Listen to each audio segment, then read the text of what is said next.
This is the A45 Open Air Mini ITX case by Monster Studio, and today I will be giving my review on it.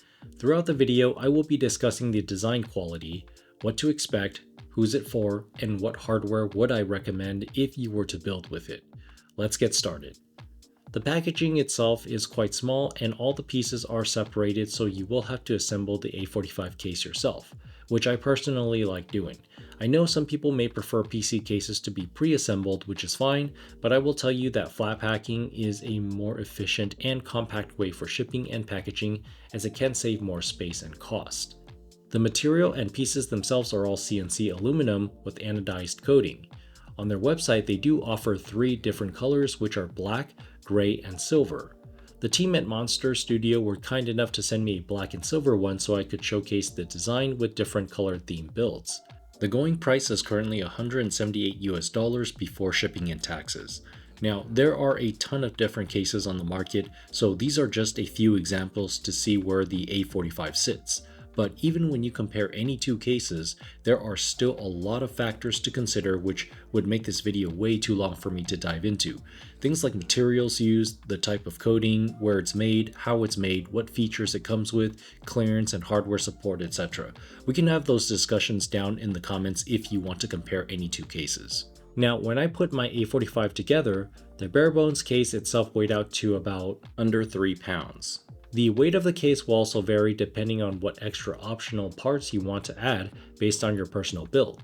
Let's go over the essentials first and then I'll dive into the extra pieces. Foundations for the A45 will require the base stand here. Then the PSU bracket would be secured onto it via 5 M4 countersunk screws through the bottom. Then the motherboard tray would be secured onto the PSU bracket like so via 4 M4 roundhead screws from the side. Then you have the power button bracket, which would be installed to the right of the motherboard tray with 2 M4 roundhead screws. Next piece is the graphics card mounting arm, which is secured through the underside of the PSU bracket here. This would be considered the bare minimum to do the most minimalistic of builds like air cooling. Now, onto the optional pieces. So there are these 2-piece brackets that I'm not using, which are for hard drives and SSDs, as they are going to be mounted to the right side of the motherboard tray like so if you need. Note about the SSD bracket is that you do have enough room to stack multiple drives within this slot. However, SSD drives here can only be secured via 2 screws, so they sort of just hang and hinge. Not the most secure in my honest opinion, but also not the worst idea for being an open-air minimalistic case that tries to pack as much hardware as possible. I personally think they could have found a better area to mount SSDs. For example, there's a good amount of clearance down at the base here where I feel like they could redesign and have a couple drives be secured flat on. Now, as a case designer myself, I proposed something similar to the bracket I had made for my Morph case where multiple SSDs could be secured by all 4 corners like what's shown here. This piece here I suppose is for cable management, as you can just keep all your cables routed through together. Then there is a pass-through bracket for an aviator cable connector that would be mounted behind the PSU bracket here, which is something I haven't seen many people use. The only optional piece I'm using is the handle on my black build, as it does make it much easier to carry around. I did not use the handlebar on the silver build because in place of it, I have installed 2 radiator brackets so I could mount my AIO liquid cooler to the top. The last optional piece is the vertical GPU bracket.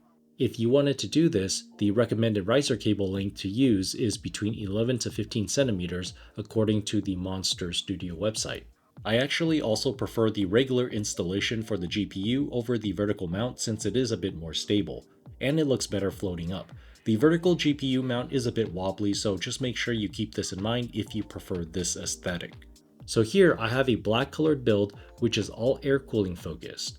The hardware all revolve around an Intel 14700K and an RTX 4080 Super FE. The Noctua NH-U12A is what I have cooling the CPU. Everything is powered by the Corsair SF750 power supply in the back. The frame to mount the PSU only supports ATX size comfortably. What I mean by this is that you can properly secure all 4 screws into the PSU. However, an SFX can be supported but only be mounted with 2 screws. This is not something I recommend since it's not very secure.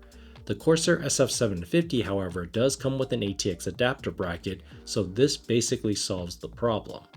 The silver build I did here runs a 14600K with a 4070 Super. Also, huge shout out to MSI for sending me the B760i Edge motherboard so I could actually color match this entire build appropriately. Now this build, as I mentioned before, does not use the handle because the top mount is taken up by the radiator mount, as you can see. I will also add that I initially wanted to use a 240 AIO cooler here because I do think it's more suitable for a compact build and it makes sense for the 14600K. Not to say that the 360 is too much for the CPU here because hey, it's never a bad thing when your hardware has more cooling, right? But this was the only white colored AIO I had on hand. Plus, I wanted to match the branding with the Fantex Revolt White PSU as well. Cable management was pretty easy for me to velcro up or zip tie and shove between the radiator and power supply where it's out of sight, making the build much cleaner.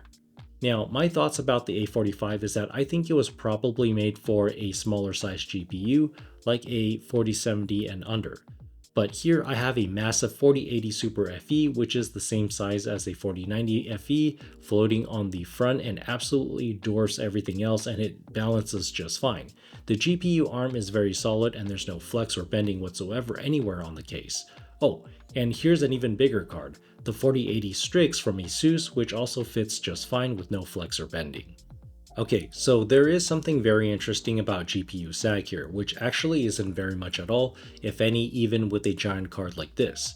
The main frame of the A45 is designed at a 45-degree angle, which means the weight and center of gravity of the graphics card is now shifted inwards and slightly supported more by the motherboard, as opposed to if the GPU was straight hanging horizontally flat in an upright vertically mounted motherboard conventionally, where most of the weight and center of gravity is farther out, thus causing more sag.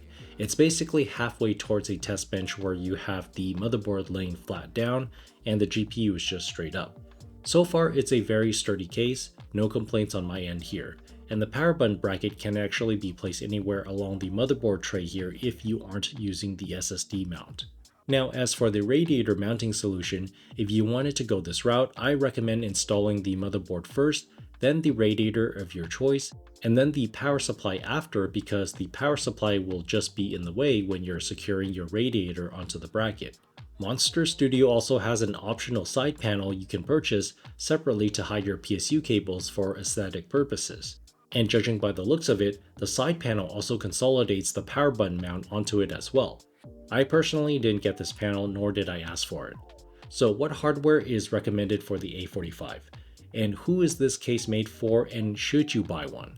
Well, for the hardware, as mentioned earlier in the video, something the size of this A45 case I do believe is made for builds that utilize small GPUs and something more compact.